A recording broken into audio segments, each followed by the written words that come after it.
करीबी पर शिकंजा कसते ही बंगाल में मचा सियासी भूचाल। शुभेंदु ने दिखाया सख्त तेवर। अब खुलेंगे राज या बढ़ेगी मुश्किल, सवालों ने बढ़ाई हलचल। जिसे सत्ता का सबसे मजबूत चेहरा बताया जाता था, अब वही जांच के घेरे में आया है। क्या एक गिरफ्तारी से खुल जाएगा पूरा खेल? बंगाल की राजनीति में शुरू हुई नई बहस। पश्चिम बंगाल की राजनीति में इन दिनों माहौल बदलता हुआ नजर आ रहा है। जो चेहरे कभी बेहद ताकतवर माने जाते थे, अब उन्हीं नामों पर सवाल उठ रहे हैं। और इस बार चर्चा का केंद्र पूर्व पुलिस अधिकारी शांतनु विश्वास बने हैं। जैसे ही कार्रवाई की खबर सामने आई, वैसे ही बंगाल की सियासत में हलचल बढ़ गई। राजनीतिक गलियारों से लेकर सोशल मीडिया तक एक ही सवाल उठने लगा कि क्या ये सिर्फ एक कार्रवाई है या फिर किसी बड़े घटनाक्रम की शुरुआत है।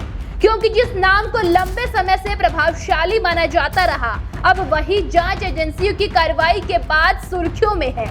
और इसी वजह से बंगाल की राजनीति में चर्चाओं का दौर अचानक से तेज हो गया है। दरअसल जांच एजेंसियां लंबे समय से शांतनु से जुड़े मामलों को लेकर सक्रिय बताई जा रही थी। रिपोर्ट्स में दावा किया गया कि उन्हें कई बार पूछताछ के लिए बुलाया गया था। कुछ खबरों में ये भी कहा गया कि जांच एजेंसियों को कई आर्थिक लेन देन और कथित नेटवर्क से जुड़ी जानकारियां मिली थी। हालांकि इन दावों पर अंतिम निष्कर्ष जांच के बाद ही सामने आएगा। लेकिन जैसे ही कार्रवाई हुई, वैसे ही राजनीतिक बयानबाजी शुरू हो गई।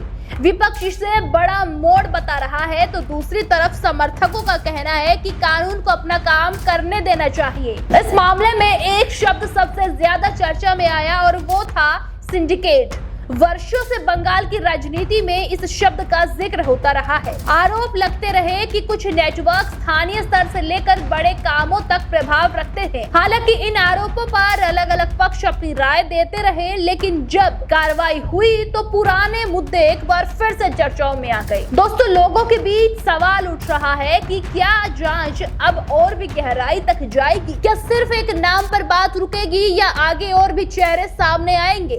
और यही वजह है कि बंगाल में राजनीतिक तापमान तेजी से बढ़ गया है। उधर राजनीतिक मोर्चे पर भी बयान तेज हो गए हैं। शुभेंदु अधिकारी लगातार आक्रामक रूप में दिखाई दे रहे हैं और उन्होंने कई मौकों पर राज्य सरकार पर सवाल उठाए हैं और इसी कारण उनके समर्थक इसे बड़ी कार्रवाई बता रहे हैं। हालांकि ये भी सच है कि किसी भी जांच का अंतिम फैसला अदालत और सबूतों के आधार पर ही तय होता है। लेकिन राजनीतिक नजरिए से देखा जाए तो इस कार्रवाई ने एक बहुत बड़ा संदेश जरूर दे दिया है कि बंगाल की राजनीति अब नए दौर में प्रवेश करती हुई नजर आ रही है। सबसे बड़ा सवाल अब ये उठ रहा है कि आगे क्या होगा, क्योंकि जब किसी चर्चित नाम पर कार्रवाई होती है तो उसके राजनीतिक असर भी दूर तक जाते हैं। अगर जांच आगे बढ़ती है तो नए तथ्य सामने आ सकते हैं, अगर नहीं बढ़ती तो विपक्ष इसे अलग तरीके से पेश करेगी। फिलहाल हर किसी की नजर इस बात पर टिकी है कि जांच एजेंसियां आगे कौन सा कदम उठाती है, क्योंकि राजनीतिक घटनाओं में कई बार एक कार्यवाही बहुत बड़े बदलाव की शुरुआत बन जाती है। अब देखा जाए तो पश्चिम बंगाल की राजनीति एक बार फिर से गर्मा गई है।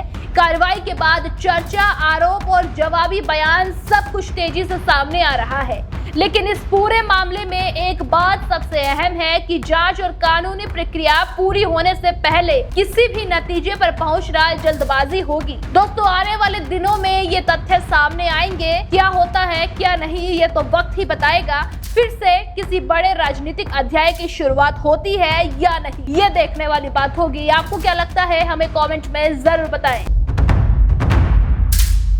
देश दुनिया की हर बड़ी, सटीक और भरोसेमंद खबर देखने के लिए अभी विजिट करें हमारे वेबसाइट nowuttarpradesh.com और nownoida.com पर, क्योंकि यहाँ आपको सिर्फ सुर्खियां नहीं बल्कि पूरी जानकारी मिलेगी।